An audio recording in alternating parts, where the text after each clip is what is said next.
Good day everyone. Welcome to part B of lecture number 12. In part A, we discussed that we have to design a processor for RISC-V instruction set architecture. And for designing a processor, we have to design the data path and control path. And we started that particular lecture with the design of data path. And in that particular lecture, we said that every instruction has to go through these 5 stages in the processor, or we can say the data path of our processor includes these 5 stages: fetch stage, decode or operand fetch, execute stage, memory access stage, and register write back stage. So in this particular lecture, we will design each stage for RISC-V instruction set architecture. So let's start with the fetch stage.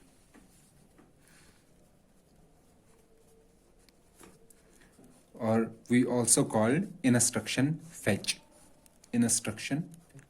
So in this particular stage, we have to fetch instruction from memory,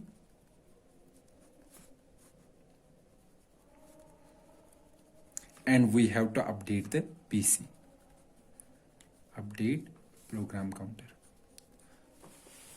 Okay. And we know what will be the update in PC. The update will be PC plus 4. So if we are executing instruction, let's suppose at address 4, the next instruction will be at 8. So the update to PC will be PC plus 4. However, if this instruction is branch instruction, if this is branch, then what will be the next PC? The next PC will be the target of that branch target of this branch. So the PC will be either PC plus 4 or branch target if the instruction is branch instruction.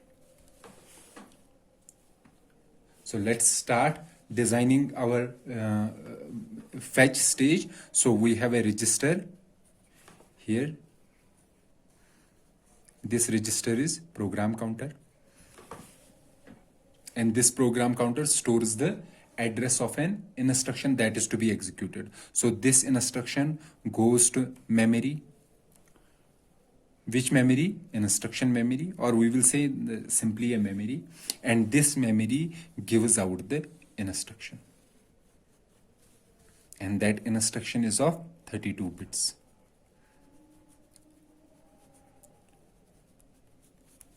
Okay, so from PC we go to the memory, and from the memory we will get the instruction, and the same PC is to be updated. Okay, and what is the update? The update will be either PC plus 4 or branch target. Okay, so we will say the update will be, let's suppose it is 4. So here we have PC plus 4. Okay, so it will be either PC plus 4 or a branch target. So from these two, PC plus 4, this one, and branch target, we have to choose one. And we know that from 2 items, if we have to choose one, we have to use a multiplexer. And this multiplexer chooses 1. And the chosen one goes to the PC register. If the chosen one is PC plus 4, so the update will be PC plus 4. However, if the chosen one is branch target, the PC will get branch target. However, should we choose branch target or PC plus 4, that is determined by a control signal. And what is that control signal? Control signal will be is branch. And we will see who generates this control signal. This particular control signal is not generated by the control unit. Basically, there are some control signals that are generated in the data path itself. And is branch taken is one of the control signal that is generated by the data path and not by the control path. So if the branch is taken, okay, then it takes this branch target as the output. However, if the branch is not taken, then the next update will be PC plus 4. PC plus 4. Is branch taken if, for example, if there is an add instruction? Since this is not an this is not a branch instruction. So for this particular instruction, for the add instruction, the control signal is branch taken will be 0. That means not taken. So it will choose PC plus 4. So for all the non-branch instructions, is branch taken will be 0. However, for the branch instructions, is branch taken will be either 1 or 0. If the branch is taken, it will be 1. If the branch is not taken, it will be 0. So let me make this circuit again. So we have a PC program counter, and this program counter goes to the instruction memory, IMEM, and from the instruction memory, we will get 32-bit instruction. Okay, and this PC is updated. Either we have PC plus 4, so here this is PC plus 4, or we have a branch target. Okay, and from these two we are choosing one, and the chosen one is given to the PC program counter. Okay, and this choice is done with the help of a control signal called is branch taken. As I said, is branch taken is 0 for all non-branch instructions.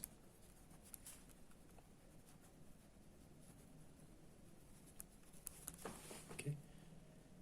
And is branch taken is 1 for unconditional branches. So what is an unconditional branch? Unconditional branch will be function call. This is unconditional branch. Unconditional branch means the branch which is always taken. So since there is no condition check for calling a function, so this particular function call will be an unconditional branch. It will always be taken. Or we can also say return. Return is also a kind of function call or a branch. We are branching from one place to another place. So for these unconditional branches, so these are unconditional branches. For these unconditional branches, is branch taken is always equal to 1. And in RISC-V, the unconditional branches are JAL instruction and JALR. JAL is used to implement function call and JALR is used to implement return. So these are unconditional function calls or unconditional branches in RISC-V instruction set architecture. And is branch taken is 0 or 1 for conditional branches. So conditional branches are like BEQ. So these are checking the condition between two registers. Okay, so here these are checking the condition. These are checking if these two registers are equal. If they are equal, then the branch is taken. Then the value of is branch taken is 1. If they are not equal, then the value of is branch taken will be 0. So for such instructions, for such branches, we say is branch taken is 1 if the condition is true, and is branch taken is 0 if the condition is false. Is branch taken is 0 means condition is false. Condition is false, that means we have to execute the next instruction, and next instruction will be PC plus 4. Okay, and the only thing that remains here, that from where we will get this branch target and which stage generates the is branch taken. So is branch taken is generated in execute stage. We will see this there in execute stage, that is branch taken is generated in execute stage. And branch target, this is generated in the decode stage. This branch target, or this is also called a branch PC. Branch PC. Okay. So I hope you understood the fetch stage. What is the total hardware required? The hardware required is, we require an adder. To add PC and 4, we require a multiplexer. And we have to access the instruction memory to get the instruction. And what is the output? The output of fetch stage. If you see, what is the output of fetch stage? Output is the 32-bit instruction. So from fetch stage, this is our fetch stage. This fetch stage gets the PC, okay, and it gives output instruction. And that instruction is of 32 bits. So we have completed the design of fetch stage. And what is the functionality of fetch stage? Fetch stage is, the functionality is to get the instruction from the memory. Okay. Then comes the second stage. The second stage, as we said, is the decode stage. Decode stage, or also called operand fetch.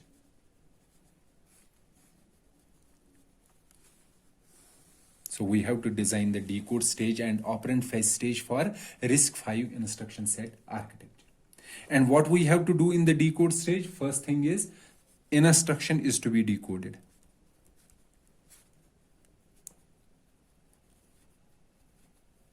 What does that mean? Separate all possible components, all possible instruction components.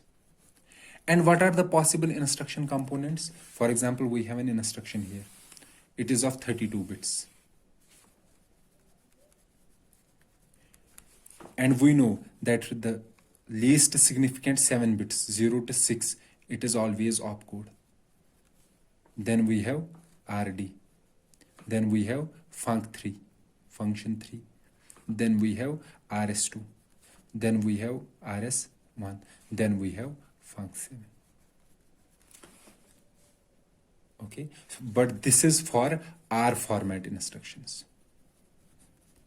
For I format instructions, we have opcode, we have RD, we have func3, we have RS2. Okay, and here, everything here, that is the immediate. That is for I format. Likewise, for S format, that is different. For SV format, the components are different. However, what we will do, we will find all possible components. And then, depending upon the type of R format, we will choose those components that are required. So I will show you later on in this particular lecture. So the first job in the decode stage is to separate all possible instruction components. So opcode is one component, this is another component, func3 is another component. For example, in some instructions, this portion, this RD portion, this stores immediates first 5 bits, 0 to 4. And in some other format, this portion stores immediate 1 to 4 and immediate 11th bit. Okay. So for different formats, every component has a different meaning. And depending upon the type of format, type of instruction, we use those components which have the meaning. So what I mean to say here, that we will say that these 5 bits represent RD. And we will also say that these 5 bits represent immediate 40. And also these 4 bits represent these two components. Then depending upon the type of format, for example, if this is an R format instruction, then we know that these two have no meaning. So we will neglect these two and we will use RD as the component of the instruction, as the actual component. However, if the instruction is of S format, and in S format, this particular portion stores immediate 0 to 4. So these two parts will be of no use. So we will say that this particular portion stores, this is the actual part for that particular instruction. So depending upon the type of instruction, we will see which component makes sense and which is not making any sense. And we will neglect those components which are not the part of that particular instruction. So this is the first job in the decode stage. Instruction is to be decoded. The second, after finding the different components, we have to find the value of source operands. For example, if in our instruction we have two registers x2 and x3, so we have to get x2 and x3. So this is register second, this is register third. Then we have to go to the register file, go to register second, find the value there, go to register third, find the value there. So the value here, let's say it is operand 1 and the value here it is operand 2. So the input is the register and the output is the value contained in that register, op1 and op2. So this is the second job that is to be completed in the decode stage. The third part is to calculate immediate and branch target. So in some instructions, there is an immediate embedded in the instruction. So for example, for I format instructions, so there are 12 bits, 12 bits of the immediate in the instruction, and they are stored in the most significant part of the instruction. And using these 12 bits, we form a 32-bit immediate. And that 32-bit immediate is formed by sign extending these 12 bits. Or if the instruction says that it is an unsigned number, then we extend it by adding zeros at the beginning. Please go through the RISC-V instruction set architecture again to brush up your ideas so that we can easily understand these different stages in the processor pipeline. So the third function that we have to perform in the decode stage is to calculate immediate and branch target. We know that branch target will be equal to PC plus offset. Okay. And offset is basically our immediate. So after calculating the immediate, we will calculate the branch target. Branch target will be PC plus offset. So these are the functionalities in the decode stage that we have to perform. Let's see how each of these functions are performed in the decode stage. 1, 2, and 3, one after the other. So let's start with the first functionality, and the first functionality was decode the instruction.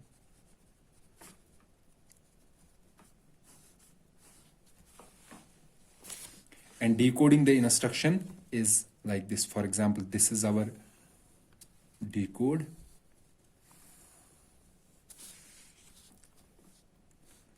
Decode logic.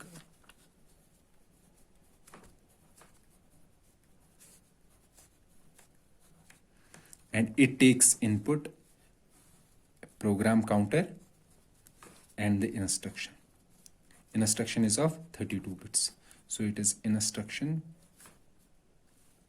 31, 0 to 31. 0 is the least significant bit and 31 is the most significant bit. And this instruction comes from which stage? Fetch stage. So from the fetch stage, we took the instruction and give as input to the decode stage. Now decode stage, this decode logic divides these instructions, finds out the different components in the instruction. For example, the first 7 bits instruction 0 to 6, this is called opcode. Okay, and instruction 7 to 11, this is the destination register. Instruction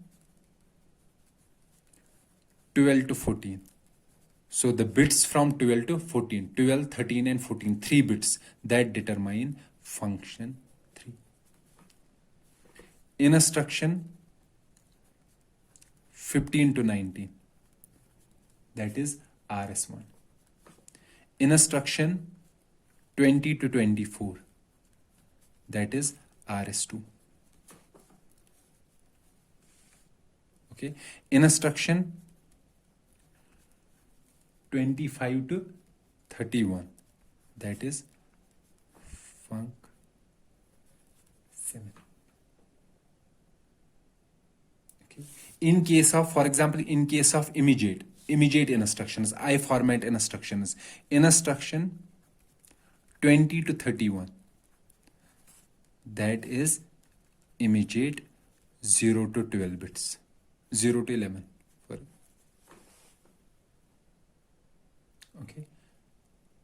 Likewise, in case of SB and S instructions, this instruction 7 to 11, this is basically immediate 0 to 4.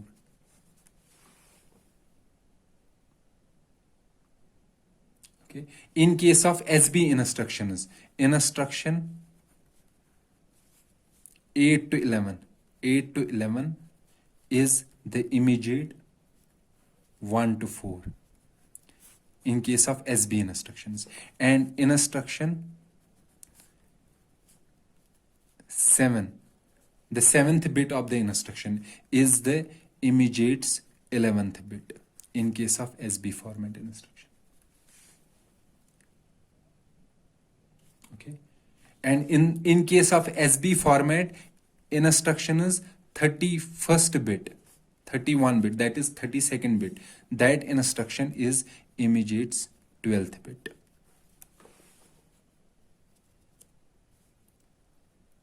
Okay, and in case of U format instructions, instruction 12 to 31 is the immediate's bits from 12 to 31, and the remaining least significant bits will be all zeros.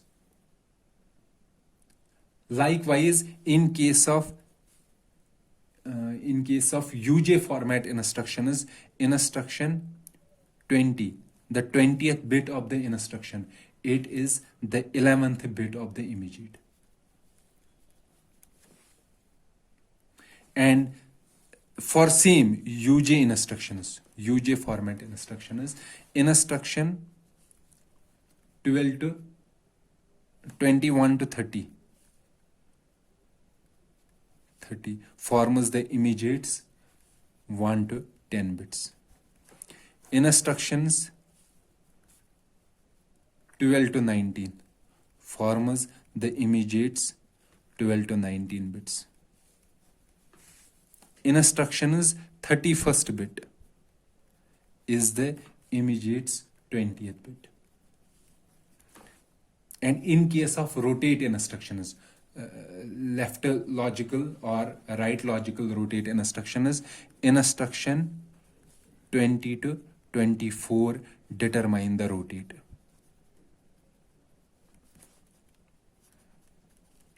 So it is the job of decode logic to find out all the possible components that may be there in the instruction. Let's say, for example, we have an R format instruction. R format instruction. What our decode logic does, it will find out this, everything here. But we know that in R format instruction, this is of no use, this UJ format. So later on, it won't use these particular components. So it will ignore these components. And it will use only those components that make sense in case of R format. For example, of1, RD, func3, RS1, RS2, and func7. It will ignore all these components. But it will find out all the components. Initially, it will find out all the components that may be there in the instruction. However, it will use only those parts, only those components that make sense for that particular instruction. Okay, so this is the first job of the decode stage, that is decode the instruction, find out the different components of the instruction. And the second functionality is to find the source operands. Okay, source operands means it has to read the register file. Read register file. Okay, so from the decode stage, it will get RS1 and RS2. We know that RS1 is instruction 15 to 19 and RS2 is instruction 20 to 24. So it will get the address of these two instructions, of these two registers, and using the address of these two registers, it will read the register file. Reg file. So basically it will receive the address. So here we are making that these are address ports. Okay, so there are two address ports here or two read ports here. So it is reading the value of RS1 and RS2 in the register file. And the output will be the value contained in RS1, that is of1, and RS2, the value contained in the register RS2, that is op2. So this is the value stored in RS1 and this is value stored in RS2. So we read the register file in this particular stage, decode stage. We read the register file and find out the value of the registers. For example, there may be an instruction. Let's say there is an instruction where we have only RS1, no RS2. Or there may be an instruction where there is no RS1 and no RS2. For example, UJ format instruction. There is no RS1 and RS2. Then in that particular, or U format instruction. Then in that particular instruction, there won't be any register read. So it will read the values, but these values will be junk values. It won't use these values later on because these values are of no use for that particular instruction.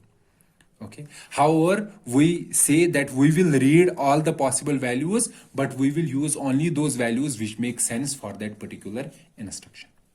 Okay. So in the register file read functionality, we take the two register operands that are there in the instruction, embedded in the instruction, and using these two registers, we access the register file. We give the address to the register file. For example, this is register 4, this is register 7. So it will access register 4 and register 7. It will give the value contained in register 4 and value stored in register 7.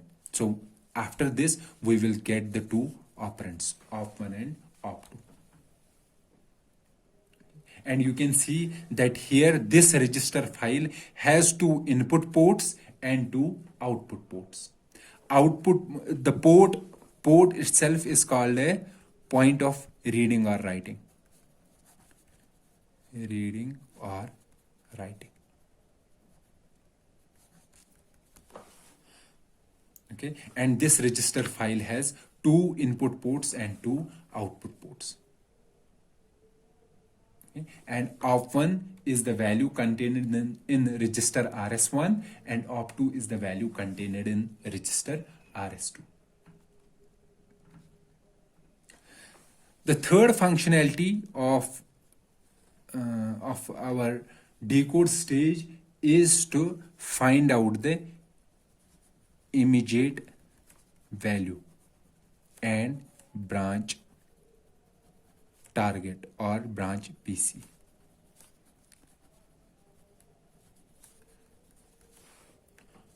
Okay, so the third functionality in the decode stage is to find out the immediate value and branch target or branch PC.